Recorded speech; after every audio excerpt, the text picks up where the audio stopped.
What is going on, everybody? Welcome back to another episode of Around the 412. I'm Tyler. Joining me, as always, is my co-host, Smitty. Be sure to go give us a follow on Spotify, Apple, Pocket Cast, Google Podcast, Amazon Podcast, pretty much anywhere you can find a podcast. We're on there. So if you want to go give us a follow, give us a rating if you can. It'll help us out a lot. And also go subscribe to our YouTube channel. We're trying to grow that as well and get some more videos out there to get content out for you guys. That'd be much appreciated. Also, couple of GoFundMe's to give a shout out to. The first one, we've talked about it in the last couple episodes. I'm sure as many of you have heard, and if you listen to our show, you know by now. There's a GoFundMe for Dalton Keene's daughter, who Dalton passed away a few weeks ago. But his daughter Isla, there's a GoFundMe that's called Isla Keene's Future, and it is for supporting her future as she grows up. And currently, as of recording this episode, it's over $30,000, which is pretty awesome to see. It's about $30,500. But we want to keep that thing going. So we will link that in the description of these shows. But if you go to GoFundMe.com and you search Isla Keene's Future, it'll show up there. It's ISLAKEANE. And then you can also go to, if you search on our Twitter feed as well at Around the 412, it's been on there and retweeted a few times, so you can do that as well. And then our GoFundMe for our Christmas fundraiser, Rocking Around the 412, it is year 5. That we're going to start trying to get that amped up some more. We want to try to make this just as big as last year, and Isla is actually going to be one of the recipients for this year's fundraiser. And for those of you who don't know, just a little sneak peek, we donate, or the donated money, we get gifts. We try to get a list from every kid that we donate to, and pretty much get them whatever they want. And that also includes a gift card for the parents to provide a Christmas meal. So just a couple of GoFundMe's. That one can also be seen at our pin tweet on Twitter. And if you go to GoFundMe.com directly, you can find it by searching Rock Around the 412. So that's our Rock Around the 412 GoFundMe. And then there's also the Isla Keene's Future GoFundMe as well. Both of those links will be in the description of the YouTube and wherever you're listening to this podcast. Yep. Like you said, if you're watching on YouTube, I mean, if it's going to be in the description anyway, and I didn't even realize until I think it was 2 episodes ago where we started putting them in the others that you could even do that on Spotify and stuff. So, you guys should have no problem finding those, even if you aren't on Twitter. I just wanted to start off by asking you a question. When do you think people are going to start putting respect on Around the 412's name? I mean, the Post-Gazette, Jerry Dulac put out this thing, right? Finally, yesterday, it comes to light what happened at halftime of the Jets game. Do you remember when I told you about what happened at halftime of the Jets game? The very next day. I was surprised. But yeah. You told me the day after it happened when we were recorded. So, yeah, I mean, we've been hated on literally our entire time. Listen, we've got some loyal listeners, but for some reason, a couple guys from Beaver County also have some haters as well. But yeah, put some respect on specifically Smitty's names. He's the one with the sources that got that information. As one of my AirPods fall out, I see why you guys don't put respect on my name. But listen, this game and it's just, of course, like we can't even enjoy a victory Monday because the Steelers do the improbable on Sunday and beat Tom Brady in his last trip to Pittsburgh, hopefully, unless he plays till he's at this point, 53 he'd have to play to or something like that to make it back to Pittsburgh. Yeah. But he's with Tampa, yeah. Oh, that's true. He could change teams to come to a team that comes here, but either way, this should be his last time playing in Pittsburgh. But it's so improbable. I mean, if you take into consideration the personnel that the Steelers had available to them on the defensive side of the football, you and I were playing corner. Yeah, seriously. Like Drew tweeted out that he was playing safety, and people took it literally. Like literally, everyone was like, "Oh, congratulate!" Like they thought he was a practice squad guy being brought up for the day. So that was the state of the Steelers secondary on Sunday. And I have to give a cap tip to these guys. We're going to talk about this way more in depth, but just on the surface here to talk about how improbable of a win this was. When you take into consideration the personnel that they had to them available on the defensive side of the football, who they were going against, the greatest quarterback of all time, Mike Evans, Chris Godwin. I know Julio Jones didn't play in this football game. Leonard Fournette. I mean, this game should not have the result should not have been what it was. You talked about losing Kenny Pickett when they did. Just everything just lined up for the Steelers to not win this football. A home game where they were nearly 10-point underdogs, the Steelers, by the time this line closed. So they do the unthinkable and win this football game on Sunday. And then the very next day, this comes out about Deontay and Mitch at halftime of the Jets game and kind of puts a cloud over everything. And then the whole Boswell thing as well, talking to somebody, which, I will let him answer about that because I'm sure he's going to get asked about it. All I'm going to say about it is I know what the situation was there. But I will let him answer that and he can do with that whatever he wants. It's unfortunate that, I'm sure that these guys know when they're walking back from the field to the locker room, especially after a win, the media does tend to film that to put out on social media and stuff. So he had to have known there was a good chance whatever he said during that period of time could end up on social media, and it did. So, people are going to run with this in a lot of different directions. I'm sure whenever he talks to the media next, there's going to be plenty of questions about it. Like I said, I will let him do the answering on that. I'm not going to speak on his behalf. But of course, like the Steelers can't just have a victory Monday. These other things have to come out and kind of cloud that. Yeah, well, as far as the Boswell thing goes, to me, it's just a good meme. That soundbite itself is great for using for memes. So thanks, Boz, for doing that. I don't care who you were yelling at. That was a good meme. And Mitch and Deontay, who cares? Like, honestly, who cares? Do people not realize how many arguments or fights happen throughout a? How excited do people get during training camp fights? Like, we're excited to see these guys having these battles. That's like a big spot on social media during camp is if you see people fight. And people are acting like the world's collapsing because there was an locker room altercation during a game, especially a game. The Steelers have not been performing well up to that point. And so it makes sense why things can be a little more heated and be more tense in a locker room. So I am not surprised whatsoever that there was a disagreement or an argument or whatever went on behind the scenes. But why do people care? It doesn't affect the Steelers whatsoever right now. I'm sure we're 3 weeks away from it. We're 3 weeks past it. I don't think the Steelers, I don't think Deontay Johnson or Mitch Trubisky was thinking about it. And now it's being brought up. Like, who cares? It's literally something to brush under the rug. Like every other fight or argument we've seen over the years about the Steelers camp. And not just Steelers, literally football. It happens everywhere. It's not an issue. People are making it an issue just because it's news. Why can't we talk about the win? Why can't we talk about different things like the defense, the good play that we got from the defense? Instead, you have to cloud that with a stupid locker room argument that happened three games ago. It makes absolutely no sense. And I get it. It's easy to clickbait, so that's why people are going to run with it. But even the people that, like the fans who would be clicking on the articles, like, why are you buying into this? Like, why do you care? What matters about this argument? It makes no sense to me. And if that's what got Mitch benched, then whatever. But like, that's water on the bridge now. We're moved past it. This isn't like this. It didn't happen this past week. It happened multiple weeks ago. It shouldn't matter right now. Yeah, I think the discrepancy with a lot of the fans is they don't think that that's the reason that he got benched. And quite frankly, neither do I. It just doesn't make much sense to me that would be the reason. Now, if it was just like, we're probably going to do this anyway, this is the final straw, maybe. Well, yeah, I don't think that's the reason, but I think the way he was playing, it would have been easy for Tomlin to be like, all right, we're sitting you. Yeah. Now, because that's what Jerry Dulac said. To come to his defense a little bit, I was told the exact same thing. When I spoke on here about it, the message that I had gotten about it said it was due to the altercation that happened in the locker room as well, that he got benched. Whether that was the case or not, I don't know. But I brought this up to you that I thought was interesting as well. Deontay Johnson was back onto the field earlier than everybody else too.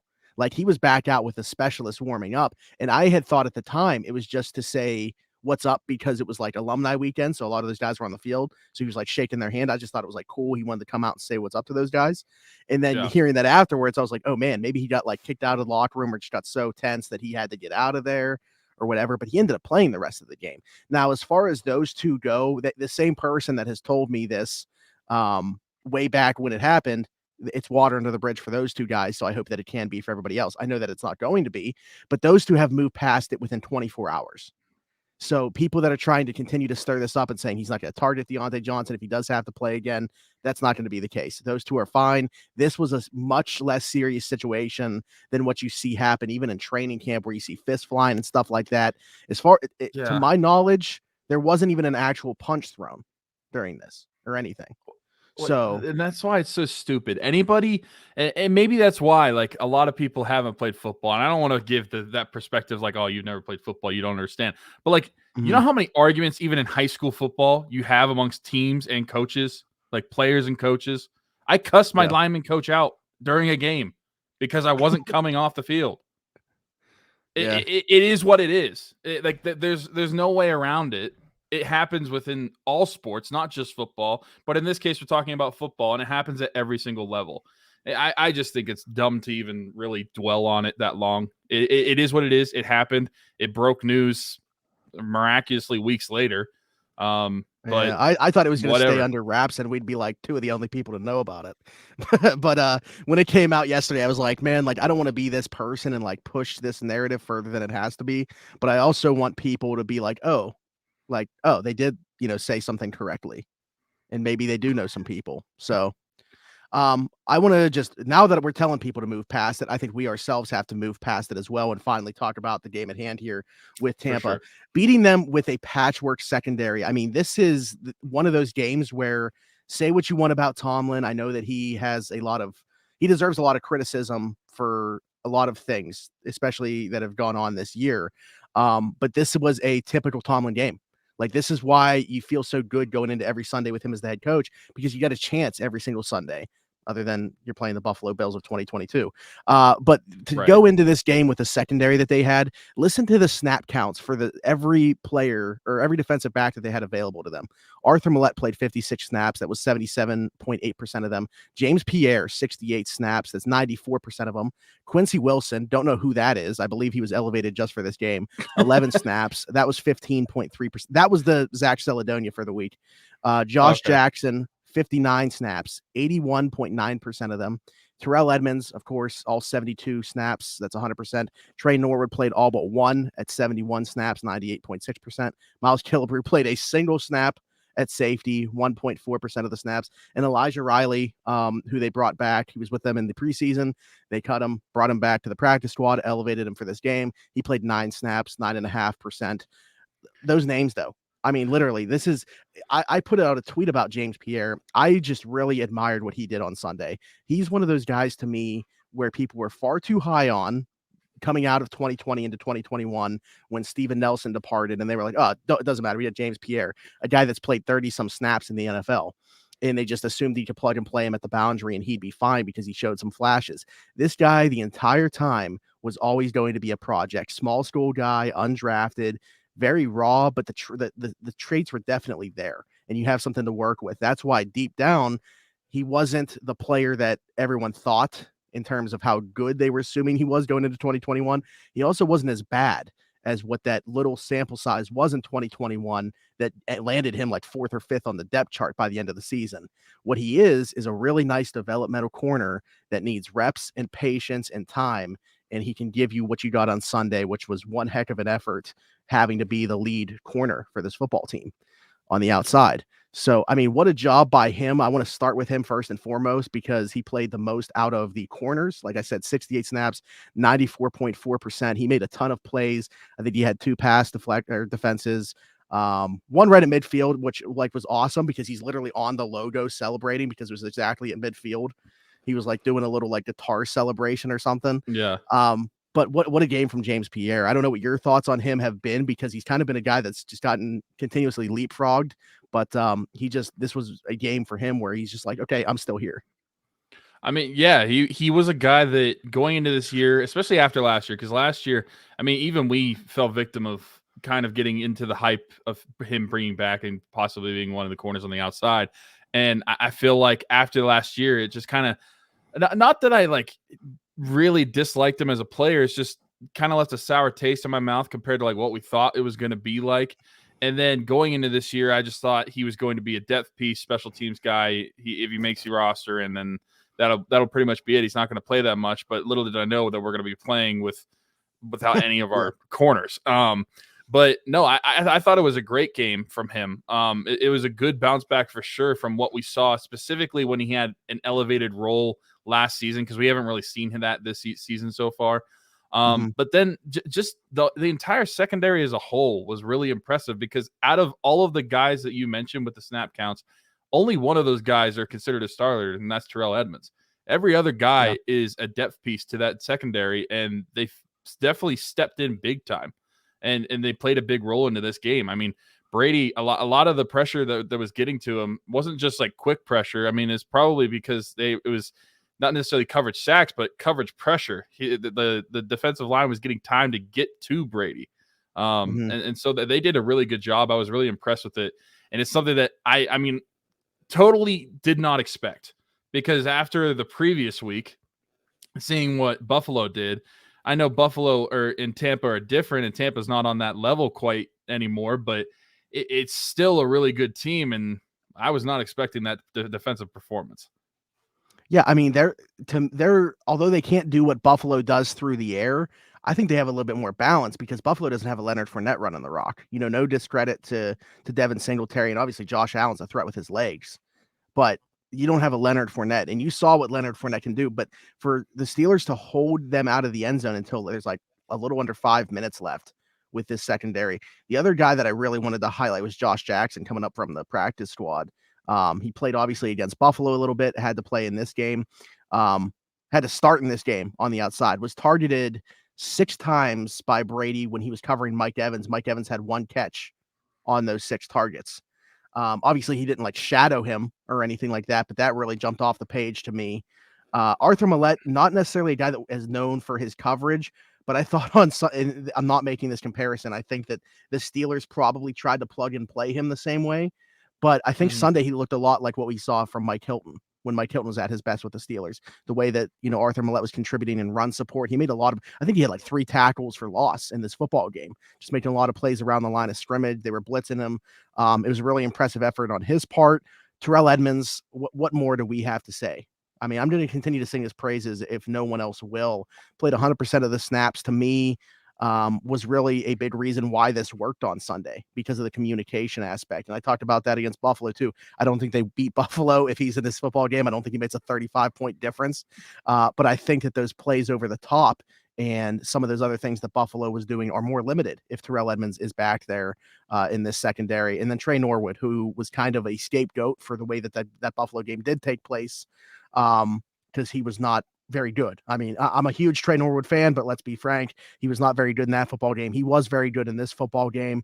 Again, this is a second-year player who is very advanced in terms of his communication aspect, and you have to be when you are not necessarily the greatest athlete. He was a 7th-round pick for a reason, but I think that he's really adapted to the NFL very well, way quicker than I think a lot of people thought that he would. He got to play quite a bit as a rookie, and he got to play quite a bit this year as well, just due to injuries. I mean, if DeMonte KZ doesn't break his wrist, I don't know if we're talking about Trey Norwood as much as we are.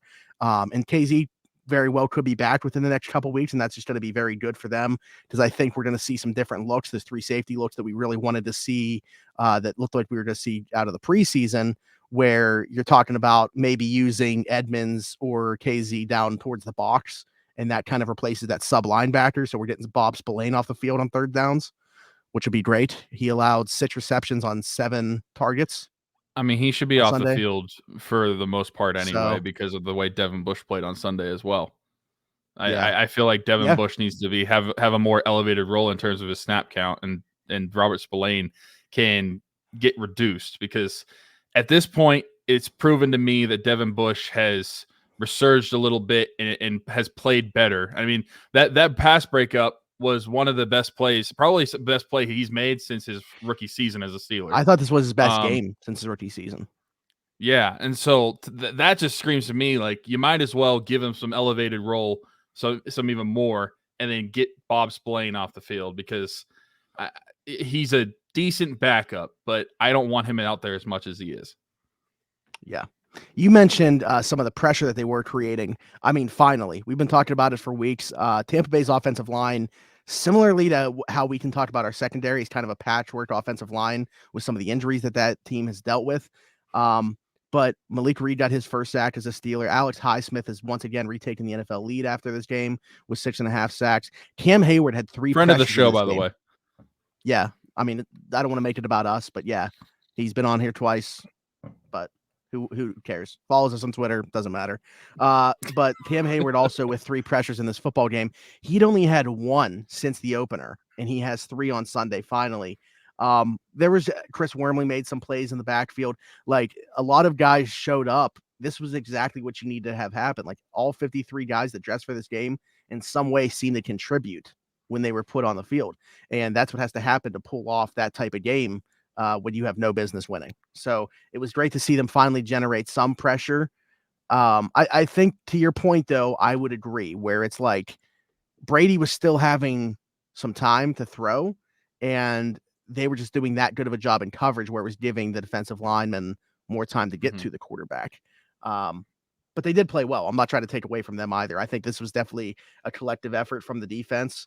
The linebacker play was better. I mentioned I thought Devin Bush had his best game since a rookie. Miles Jack played like 3/4 of this football game banged up. I don't know what his status is going to be in practice throughout the week, but like in the second quarter, I see him kind of hobbling around, and he played the rest of the football game though. And then he was like right at the very end of that video, with the team coming through the locker room, and you could see he's really struggling to walk into the locker room at that point. So, I don't know that Tomlin really mentioned him, but we will see what his participation's like through the week. So, but defensively, with what they had at their disposal in this football game on Sunday, what an effort and what a coaching job as well by Tomlin, Austin, and Flores, because we know all 3 were involved in putting together that game plan.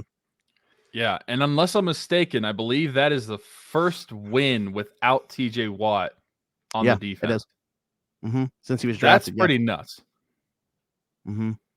So, yeah, hats off to them because neither of us predicted it. I'm sure not a lot of people in Pittsburgh did, but we predicted a loss. And the Steelers did score 20, which I said was going to happen.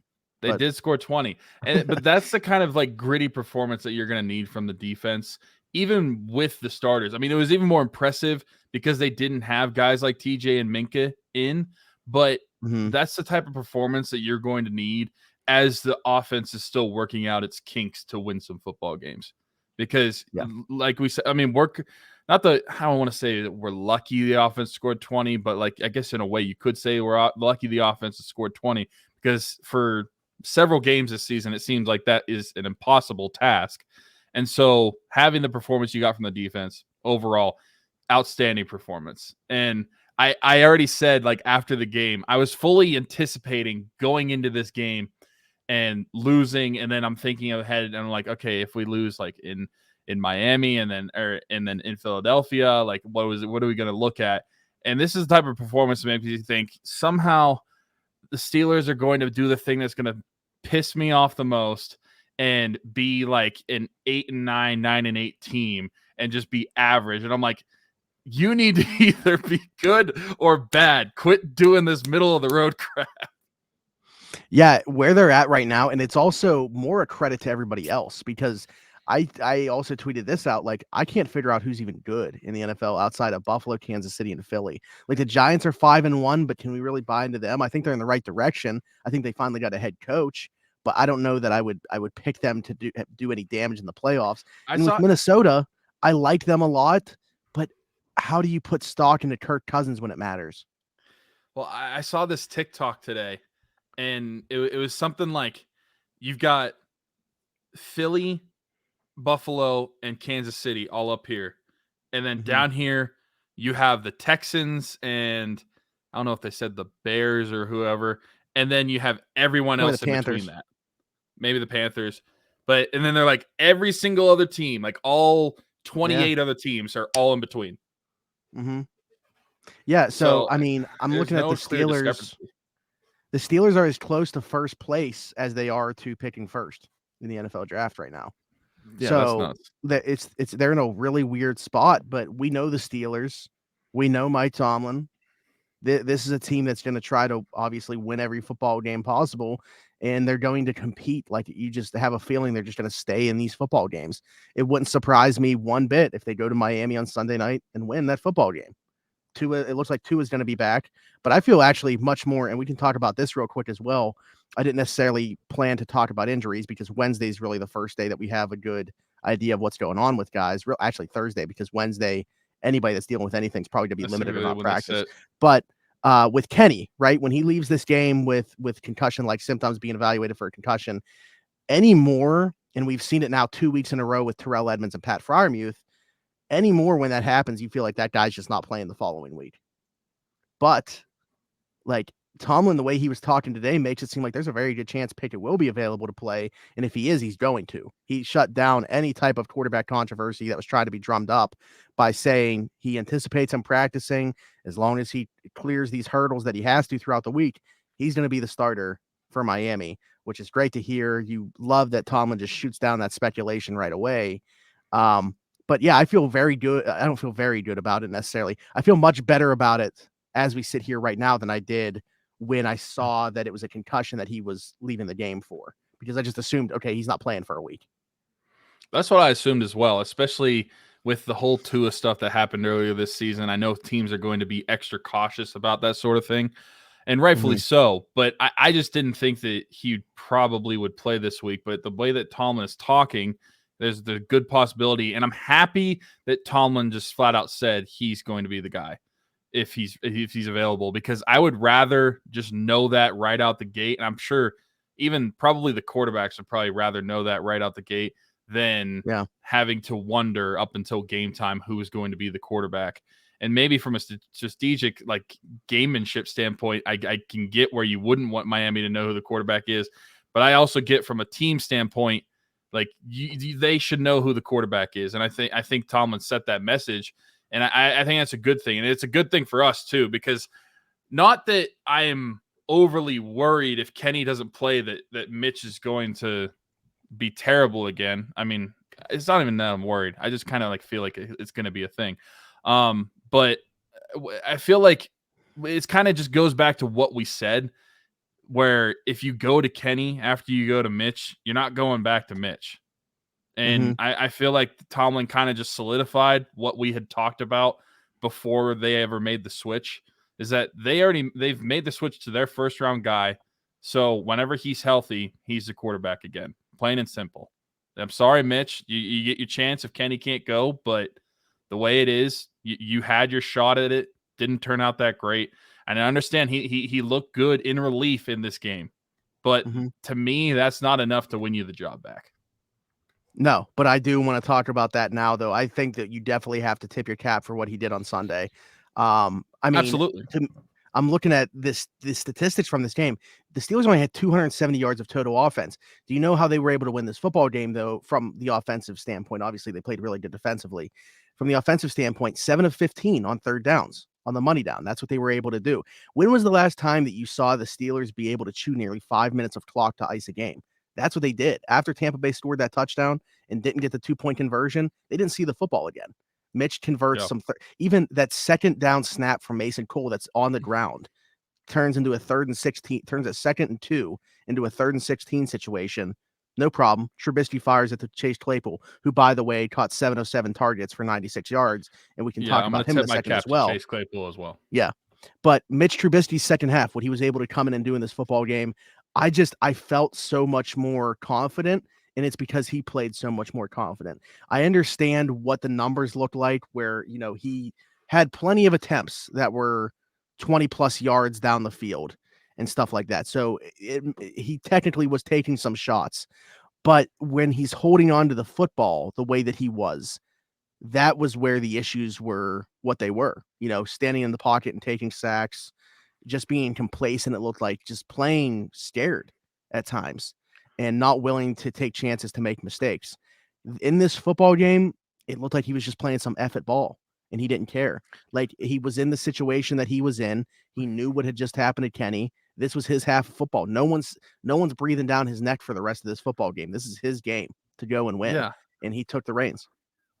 Yeah, I mean, that's what I'm thinking about right now, actually, is like prior to this, I mean, prior to Kenny being in, Mitch may have been worried the entire time that he's going to lose his job. Yeah. And that's something that that's something that I hadn't really thought about until you were saying that. And now I get it. Like nobody is going to come behind you. You're literally just in a who cares how I perform? I already lost the job anyway. And so he went out there and balled out. So kudos to him. I mean, if he's the guy on Sunday, I hope he does it again. But like I said, I mean, I'm not going to want to make the switch back because you literally can't. And Tomlin basically confirmed it. But it was great to see them push the ball on Sunday a little bit. I mean, that like you mentioned, that 3rd and 16 turns into like an 18-yard gain. Who in that, you were in the stadium, did anyone think that they were going to get that third down conversion? That's legitimately, I didn't say it out loud, but once that low snap happened and Mitch recovers the fumble, I was like, all right, they're going to run the football here to make Tampa use a timeout. They're going to punt them the football. Tom's going to come down and get them a field goal to win the football game. That is how I saw the rest of that football game playing out. So I was texting my buddy Craig. I mean, you know him too. And he was like, we were talking about the feeling of like can you feel the win, or do you think that like the win is in sight? And I was telling him literally until the Steelers are in victory formation or the clock hits 0, I'm not going to think the win is in sight, especially when you're going against that quarterback. You've seen it too many times with Tom Brady, but he managed to do it. And now we can move on to Chase Claypool. During the stretch of that game, like when it came to crunch time, Claypool was good. And it's funny because literally the week prior, we were dogging on him for doing nothing since that Eagles game in 2020. And that was a week ago. And now he has that performance where 7 catches, 90 some odd yards in the touchdown. Yeah. It was great. He put the team on his back when he needed to. He made some really good catches. I mean, that one that was, I think it was the 3rd and 16. It was like falling to the sideline. That was a really nice catch. Yeah, Mitch rolls out, and it obviously it was a broken play at that point. That wasn't Claypool's route anymore. It was kind of just like, man, get open. So he kind of breaks off his route and just starts running up the field. Yeah, and Trubisky, really good ball on the move. Claypool gets his elbow down in bounds. I didn't think he was in bounds. I was like, crap, hurry up, get up to the line before they review it. But yeah, I mean, part of me thinks it just looked a lot more confident. Like we were saying with Mitch when he was in there, like F it ball. It seemed in a way Claypool was playing the same thing, even though he's a regular starter still. And it was just kind of like F it ball. I mean, he just seemed like a more confident receiver and more confident in what he was doing on the field, because that's also what one of the things that we talked about, and we didn't really necessarily say confidence wise, but we talked about that one specific route where he breaks off the line really well. And then he just kind of like neanderly runs across the middle of the field, and it turns into an incompletion. You didn't really see that. You saw some more confident running from Claypool in that game. And I thought it was really impressive the way he did that and the way they rallied at the end to really solidify the game. They basically just said, we are not going to lose this game. That's what hit Mitch and Claypool said at the end. Yeah, well, what I appreciate about the end of the fourth quarter as opposed to the end of the second quarter was them, like you said, going out and playing to win the football game and not give the ball back to Tampa Bay. The management right before halftime was atrocious. I mean, they handed Tampa Bay a field goal before halftime. Because you try a passing play on first down, and hindsight's 2020, but you obviously, if you could go back, wish Kenny would have just laid down in bounds as opposed to throwing it away, taking the sack and made Tampa use a timeout, because then they would have used their second and final timeout because they only had 2 left at that point. After second down, you could have just ran it on third down. Tampa Bay wouldn't have got the ball back. But because they threw an incompletion on first down, they were able to use their timeouts after second and third down and get the ball back, and they end up getting a field goal out of it. So the clock management in the second quarter as opposed to the fourth quarter was night and day. They handled the fourth quarter, and they were aggressive to win this football game. They took some shots on they convert 2 third down and longs on that final drive. Like I said, chewing up 4.5 minutes basically to win the football game. Going back to Claypool, though, yeah, targeted 7 times, 7 receptions on 96 yards. Did you see what the route tree looked like for him? I hadn't. It was all over the place. which is a very good thing. Now he's obviously the alignment is often the same, basically in the slot, but where the routes are going to, kind of all over the field. I actually tweeted out a picture of it if you want to go and look at. Actually, I could probably just bring it up. This is kind of unorthodox for me to just do in real time on the podcast, but this will be good for people that are watching on YouTube anyway. So let me find my own tweet here. We will promote my own stuff. And typical Smitty fashion here, promoting his own Twitter. Yeah. But yeah, I haven't seen it, so I'm curious what it looks like. Yeah. So that is Chase Claypool's route tree from Sunday. As you can see, going to a lot of portions of the field here. I guess maybe not so much. He didn't go to the right boundary a ton, but look at that middle of the field. Mm-hmm. And that's what you want to see. By the way, I still, this doesn't make me all of a sudden a huge Matt Canada fan, but yeah, definitely a step in the right direction when you talk about where Chase Claypool was on the football field on Sunday. But Chase Claypool himself still had to make plays. So yeah, caught all 7 of his targets, which that's obviously a great thing. No drops. Way to go, buddy. And some of those were through contact as well, which is nice to see. And four of his 7 catches, based off of that graphic, are beyond 10 yards. So yeah, throwing beyond the sticks. Mm-hmm. Yeah. So, some combat catches down the field, catches in the middle of the field, kind of everything you want to see. Catches a touchdown, the first touchdown by a receiver on the Steelers this season. Just a really, what's the word I'm looking for? He played a competitive football game. Now, I haven't gone back and watched this game on tape, but my biggest level. Yeah, there you go. Let's get into some hockey terms. My biggest disappointment so far this season with Chase Claypool was what he's doing when the football isn't in his hands more than anything else. He just does not look like he wants to be playing football up until Sunday. Now, I haven't gone back and watched the film on this one. I don't know what he was doing when the football wasn't in his hands, to be quite honest with you. So I'm gonna have to go back and look, but obviously a step in the right direction by all accounts for him with the production that he was able to put forward.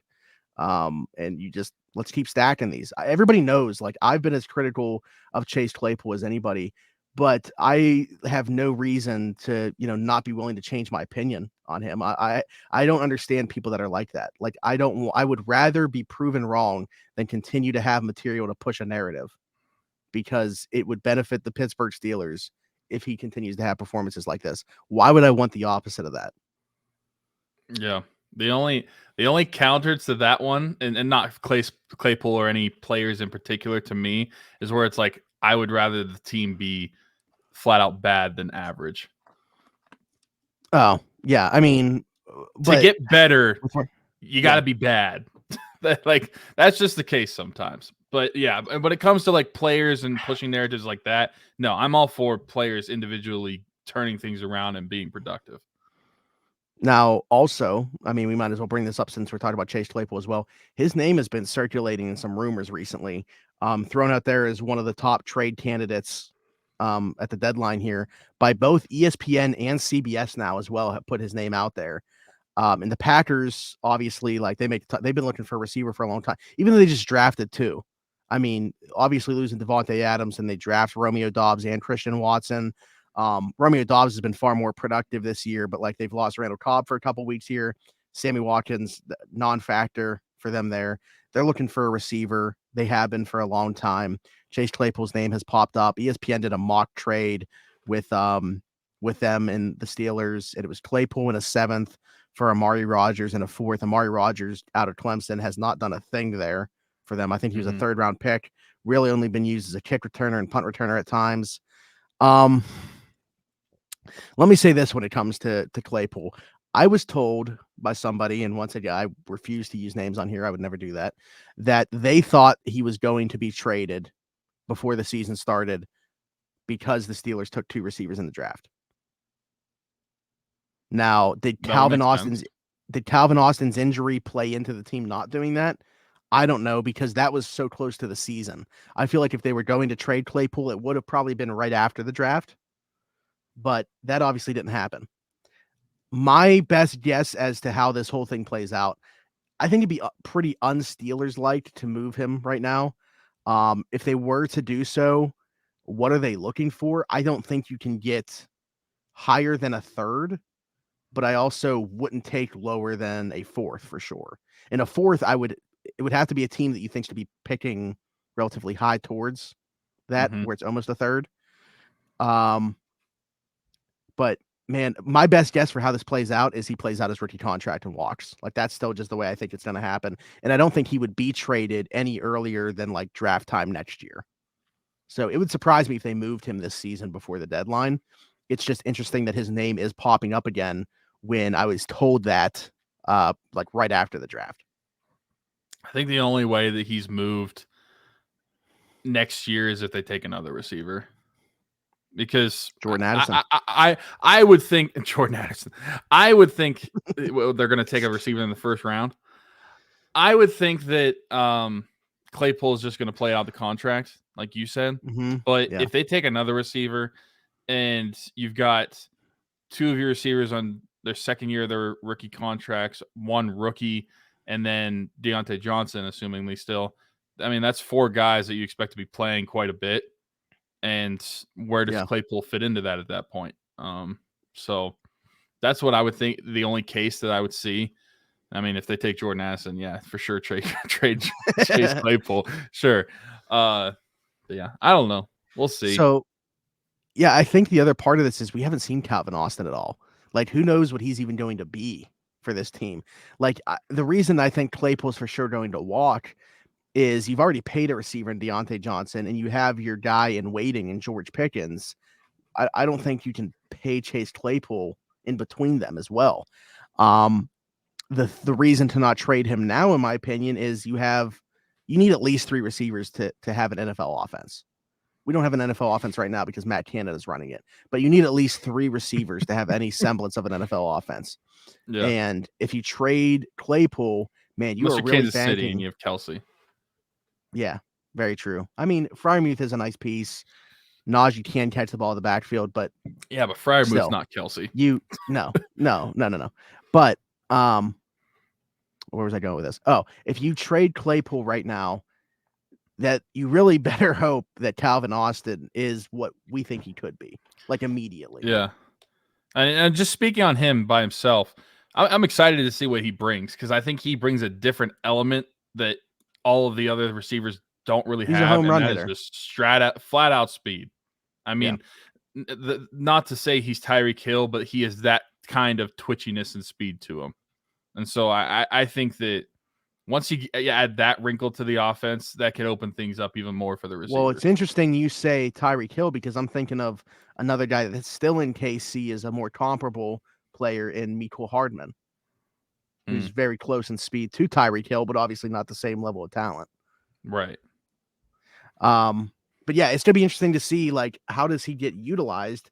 Matt Canada didn't seem to have an answer for that when talking about him, which made no sense. It's like, okay, so you drafted this guy in April and he didn't get hurt until pretty close to the season. So then for Canada to say, we don't know how we're going to work him into the offense. Like, you should have had a plan for this guy since you drafted him. He does have a plan. How is this going to fit? Go back to the season highlights of 2016 at Pitt. Watch Quadri Henderson play football. That's what they're going to do with him. Hey, I mean, if that were to work at the NFL level, that would be great. But like, so my thing he was is a receiver that sat out in the slot and would run basically run across the middle of the field, and that's how he would receive the ball. But also, so many jet sweeps with him. So if they want to introduce that more, that's basically your filling guy for the same type of player. Yeah. I guess my issue with that statement though was you drafted him in April and should have had a plan for him since then. It's not like you're talking about like, okay, if the Steelers were to go out and sign OBJ at some point whenever he's healthy and ready to play, then I can understand like, okay, we don't have a game plan for this guy yet. We just wanted to get him in the building because it's so late. This guy has been in the building. You know he's coming back at some point. How do you not know? Canada's an idiot. That's why. Yeah, it's just very frustrating. But to go back to Chase Claypool, I think we're both in agreement. We don't think he's getting moved this year, right? No, not a chance.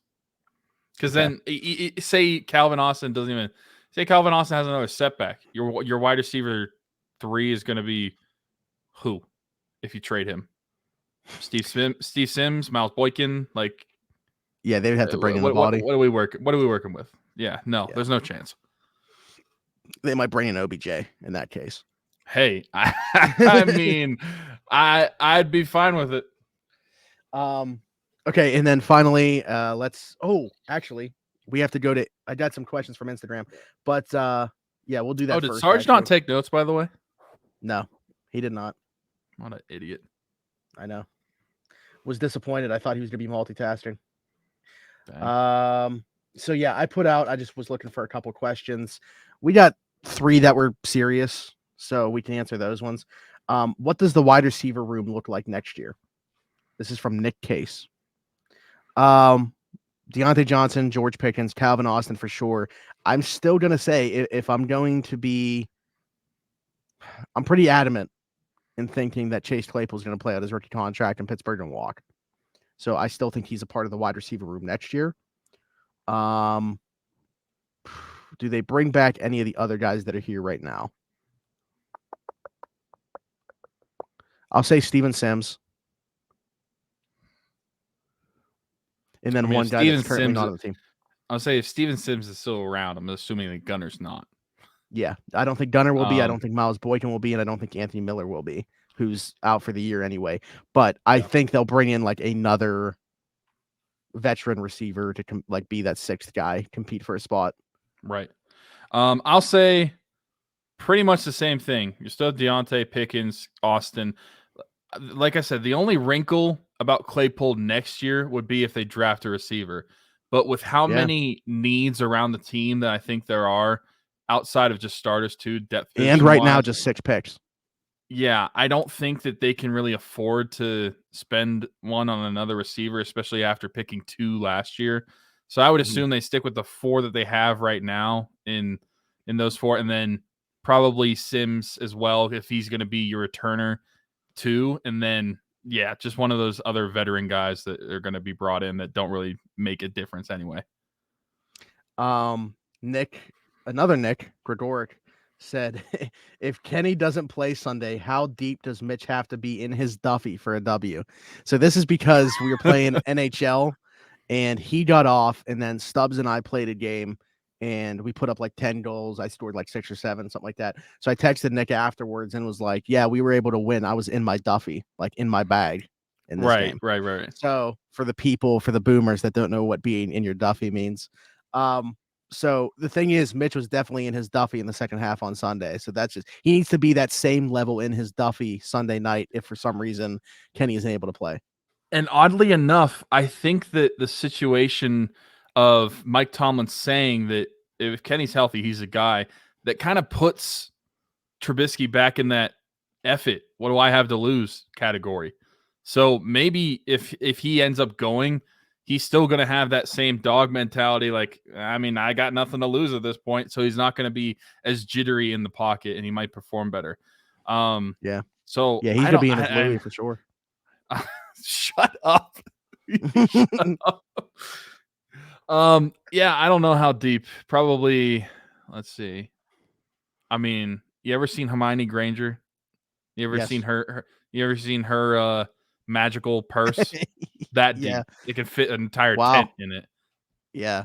Yeah, because Miami's a good team. So I know that they've been a little bit banged up. Like, obviously, Tua hasn't been playing. He's expected back for this game. Tyreek Hill and Jalen Waddle have been banged up, though they're playing. Xavier Howard hasn't been healthy for like 4 weeks now, and he's still playing, though obviously not at as high of a level. So, I mean, they're dealing with their own stuff, but they've still been going out there every week. It's also at Hard Rock and not Acrisure. Yeah. So, yeah, pretty deep. Did the Steelers back themselves into a corner by starting Kenny so early? This is from Donnie Druin, who covers the Cardinals, for all Cardinals. Like I said, no. I get the question because it's like we talked about before. Like, we don't think you can go back and forth here. Once you switch to Kenny, he's your starter as long as he's healthy. So I get what he means by this question, because if Mitch is going to give you the best chance to win, but you feel like you can't play because you've already made the switch, then yeah, I guess you have backed yourselves into a corner. But I think the thing in this situation is, at the least, I think that they give you the same chance to win right now, and you know Mm-hmm. who is your guy moving forward. If I felt like Mitch was the better option for right now, but it's like, man, we have to play Kenny just because we've already switched to him, then this would be a yes to this question for me. But that's not how I'm viewing it. It's totally different. Like you said, they basically have an equal opportunity to win as of right now. They give you the equal opportunity to win.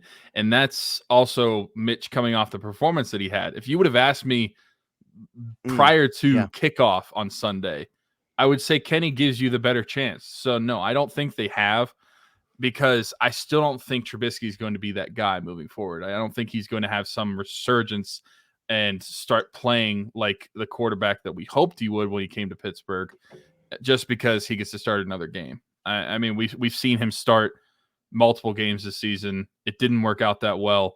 I'm not really worried about it. Kenny's the guy. Hope Mitch does well in relief, but he might not even have the chance to play this week. If Kenny can go, Kenny's going to go. So it is what it is. Yeah, 100%. Again, though, I mean, I can't say enough about Mitch's performance on Sunday. Very possible that he just caught lightning in a bottle, though. So how many times Yeah. did we see a guy You come had in a in great relief you had a and have great a game, Mitch, but yep, now buzz off. Okay. yeah. All right, we're gonna switch gears now. Man, that was a lot of Steelers talk, honestly, this week, about 50 minutes. To the Pens. Penguins hockey is back. 3 games to talk about here. Opening up with the Coyotes at home.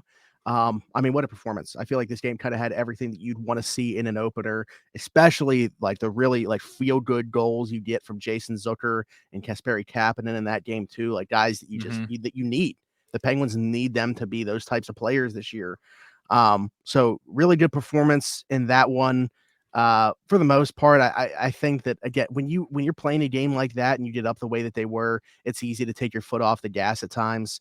Speak of take your foot off the gas, we're going to talk about the third game that they played in a little bit. But Saturday night's game is hard for me to talk about. I was at a wedding, so with no reception, by the way. So I didn't even know what happened in this game until I walked out of this barn and checked my phone to see the final score. So I went back and watched the highlights, but maybe not the best way to gauge this performance. But they beat the Tampa Bay Lightning on Saturday. They gave a power play goal like 4.5 minutes into Steven Stamkos, and then they just went to work to control this hockey game. And it looks like from every aspect, we're clearly the better team. Very un-Penguins like, but they're off to a very good start this season in the face-off circle. I mean, they won 60 some percent of the draws on that in that game Saturday Yeah, against Tampa. I don't know. Going into this game with Montreal, they were number 1 in the league in face-off percentage as a team. Mm-hmm. I Yeah, don't know if they are now, but that's something that I feel like the Penguins have really struggled with the last few years too. So it's been good over these first couple of games to really see them hone in on that and win some of these face-offs, because they are still first.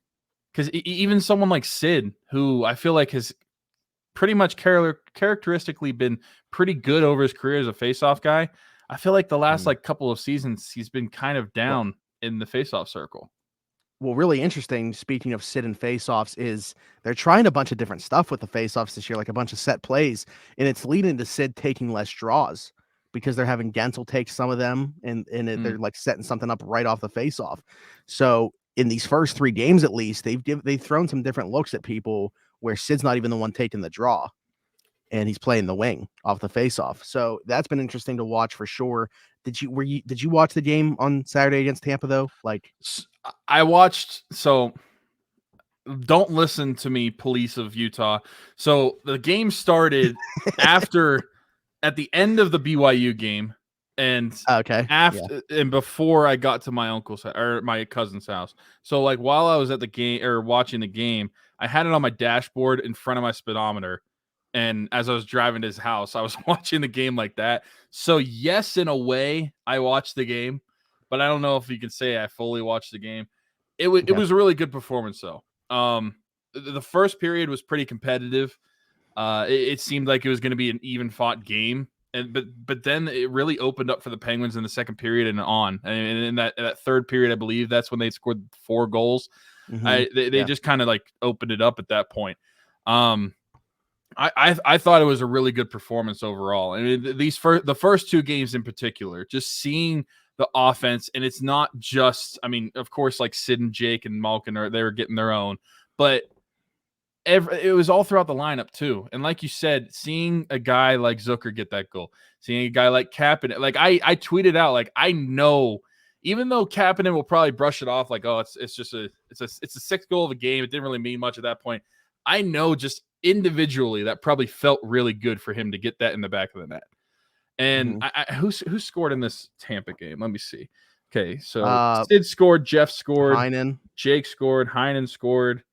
And then you had Raquel as well and Rust. I mean, you've got multiple guys from throughout the lineup chipping in. The only people that haven't scored are the fourth line, which, I mean, if that's the case, whatever. But if the other three lines are going to be contributing the way that they have been, it's really good to see. Except for Monday night's game was kind of just really felt flat compared to the other two. That's the noticeable thing to me. And without Casey DeSmith, which tip of the cap to him, without him, this game is a lot worse than it is. Letting the Habs come back and losing in overtime. But I thought he had a great performance. But overall, the team just felt like they didn't have the same mojo that they had in the first two games. They just kind of were flat out on the ice. Yeah, I thought like Gino obviously had a couple goals and he looked invested in the game. Thank you for my whole line, team, I thought, by the way. Yeah, I thought that whole line was pretty solid, to be honest with you. Rust almost scored in the first period. He had the best chance of anybody. I thought POJ had a pretty nice game. And I thought Casey DeSmith had a good game. Outside of that, like the Sid line was, if you would have told me that they didn't take a shift, they were invisible. Game, I would have believed you. Yeah. They didn't do anything in this hockey game. And those are going to happen, but it's just unfortunate where like a night where those guys don't show up, you simultaneously have Chris Letang have like one of those 5 to 7 games he's going to have every year where he's just, it looks like he has no clue how to play hockey. And then Jeff Petrie taking 3 penalties. Like when you have all those things happen in one game, it's a wonder how you even got a point out of it. So yeah, Casey DeSmith, credit to him for getting the Penguins a point out of this game. But it's just so frustrating because at one point they did lead 2-0.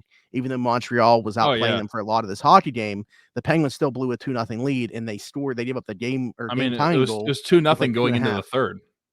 Yeah. And they give up the game tying goal with an empty net. Cole Caulfield off of a set play where like no one is paying any attention to him on that side of the ice with like 2.5 minutes left, I think, or something like that. 2:20. 2:20. So yeah, this was very contrast from what the Penguins put on the ice in the first 2 games. But like I'm still very encouraged. Like again, those games are going to happen. What you saw on Monday, I'm still much more encouraged about what I saw in the first 2 as opposed to discouraged from the third one. Sidney Crosby, by the way, first star of the week for the first week of the NHL season, which is great to see. I mean, those 3 and I know Chris Letang had a stinker on Monday, but those first 2, he had the highest game score in the NHL after the first 2 games with Gino, 3 goals in 3 games. Sidney Crosby, the first star of the week for the first week. These guys look motivated to show that they're not quite done yet. And that's obviously going to be the driving force for this team. I think it seems redundant and stupid to say that they're going to go as far as those 3 will carry them, like obviously. But yeah, I mean, I feel really good about what they've done so far. Well, the one specifically I feel really good about is Malkin because I feel like Sid is Sid. We knew he was going to be the same pretty much. And Letang coming off of one of the best years, especially physically, that he's ever had as a Penguin. I didn't really think there was going to be much of a discrepancy or a downfall from last year. But Malkin, to me, just through these first 3 games, has looked kind of rejuvenated and looks a lot. I mean, obviously, I know he's not younger, but he just like is skating differently. He looks like he's skating more passionately. He's skating harder. It's not because there were times over the past couple of seasons where you'd see Malkin try to make a move, and if the move doesn't work, he just kind of like lackadaisically turns around. And I don't feel like you've seen that so far this season, especially in that Montreal game. I mean, I think he was really trying to force the offense and charge the net and do a lot of good things that not that he wasn't doing, but I just don't think he was doing it as consistently the past like season or 2. And I think that through 3 games, he has looked particularly good out of the big three. I mean, they all have. Sid Yeah. 6 points in 3 games, so hard to. And then he didn't even have a point in this last one, so he had 6 points in 2 games. Hard to complain about that.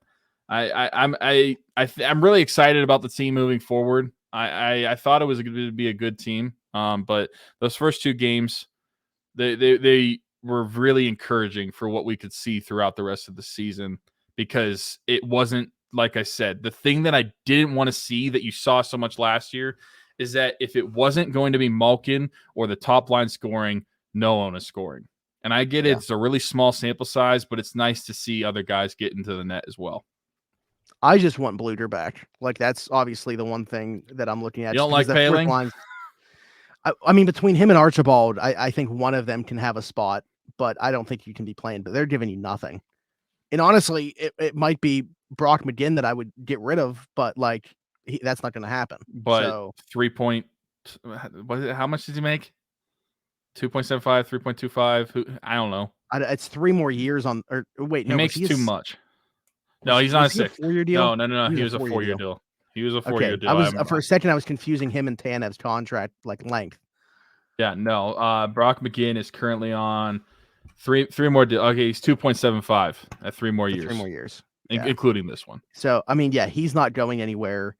I would tend to lean it being Paling coming out, but I don't know. I don't care. Between the two of them, one of them cannot be playing. So they're giving you nothing right now. Bluter needs to be back. I think he can give you something, and also just what he'll bring for the penalty kill. So, absolutely. Unfortunately, this week we only have 2 games to talk about on. Yeah, they don't play again until Thursday. Yeah, they don't play again until Thursday, and then they play on Saturday as well. But actually, they play next Monday, so we'll have 3 games. I just realized how stupid that probably sounded, because people are either to be watching or listening to this on Wednesday, so they're like, "Yeah, that's tomorrow." But like, but we're recording on Tuesday. We're not going to try to not break the 4th wall. We're recording Tuesday, okay? But yeah, I in my head, so like the last Penguins season, we were recording every Sunday, and so in my head, I was thinking, what games are up to Saturday? Okay, so we have 3 games. So who do they play? Same sample size. They play the Kings on Thursday. That's at home, and then they travel to Columbus on Saturday, and then they start their Western Canada road trip. Early this year.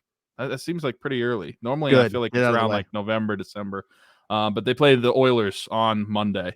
So, fun there matchup. It is. Is that in Edmonton? In Edmonton. I'm an idiot. You said they start there. What? Yeah. All right. Of course, it's in Edmonton. Yeah, we're gonna start the Western Canada road trip in Pittsburgh, PA. So, what time is that one? They play their home games at what, like 9? So that's at 6 for me. So 8 for you. Oh, is it on like they got it on like a national network or something? I have no idea. I'm just looking at. I literally have no clue. I'm just looking at like the Google schedule. So it's on the NHL network. It says 6 p.m. for me. So that would be 8 p.m. for you guys out on that East Coast. It is 8 p.m. It is, yeah.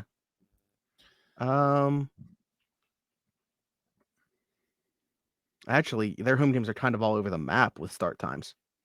That's interesting. They don't have like a normal, because like Penguins, it's like, okay, 7 p.m. Eastern for home games. Yeah, and it varies like for the Eastern time zone teams. It varies whether they start at 7 or 7:30, and then so I mean, the Western Canada road trip, you got 8 o'clock, 9 o'clock, 10 o'clock, 10 o'clock. So some late nights coming up for people. Yeah, for sure. And then they also have a late night or later night, I guess, for Steeler fans as well, who are still sticking around listening, because we play on Sunday Night Football this week. Yep. So they got that one. They play Indy on a Monday night and the Raiders on Christmas Eve night. And those are the only primetime ones they got left. So too bad we're not the Chicago Bears or the Denver Broncos, because we get to play on a Denver Bronco. Why are they? I mean, did the NFL schedule Denver just preemptively because they had Russ and we want Yeah, this they really in prime bought time. into it, I guess. Yeah. Yeah, well, they should buy into a new offensive coordinator next year. Speaking of Denver, yeah, 16 points a game right now. been pretty rough. What are we averaging? More than that. I mean, I guess that's not hard to do, but that three's really got to bring down our average, though. I don't know. Yeah, that's true. Yeah, 16.2, 30th in the NFL. Steelers. And they're what, 16? I think 16 exactly. Broncos points per game. 15.2. 15.2. Hey, we are a whole point better than you, Denver. So suck it, Fisher, my brother-in-law. He's a Denver fan. Yeah, and then there's one other team that's also worse. I wonder who that is. Probably the Panthers or Texans. Chicago. 15.5. Oh, okay. Wow. All right. Well, that wraps this up as we go back into the NFL after talking about the Penguins. As mentioned at the beginning of the show, be sure to check out the GoFundMe's, both for the Isla Teen Future Fund, as well as Rocking Around the 412, which will kind of play into that as well, being that Isla is going to be one of the kids we know for sure we're going to bring Christmas to through Rocking Around the 412, which is our Christmas mission yearly. This is year 5. We've raised over $20,000 in the first 4 years of doing so. Every single penny that is donated goes directly to providing gifts for families in my area, I guess I should say, Tyler's home area. And that is electronics, any types of toys, makeup, arts and crafts, supplies, whatever the kids want, we get. Clothes, whatever they want, we get. Literally, they make a list, give it to me, and I will get them everything I can on that list. We also get the family a $100 gift card for whatever a local grocery store is, so they can go and get groceries to provide them with a holiday meal that they otherwise might not be able to have. It's all about giving them the Christmas that both Tyler and I were able to enjoy growing up that they might not otherwise be able to provide. In this case, that might not necessarily be the case. And when I'm talking about with Isla. But it's just also we use it as a way to ease that burden at Christmas time. For example, there was a family last year that wasn't necessarily like very poorly off, but they lost their mother literally the day before Thanksgiving. There's no reason that their father should have to worry about Christmas and providing for those kids their Christmas with that going on. And that is a similar situation to this one here.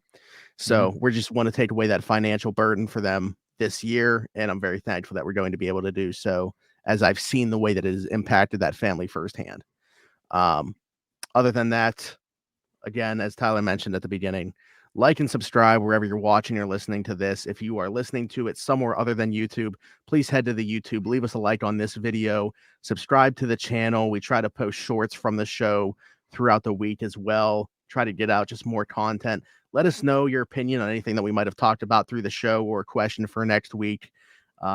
Any of the above. We love getting your guys' input. So anything that you guys want to talk about, we are here to talk about with you.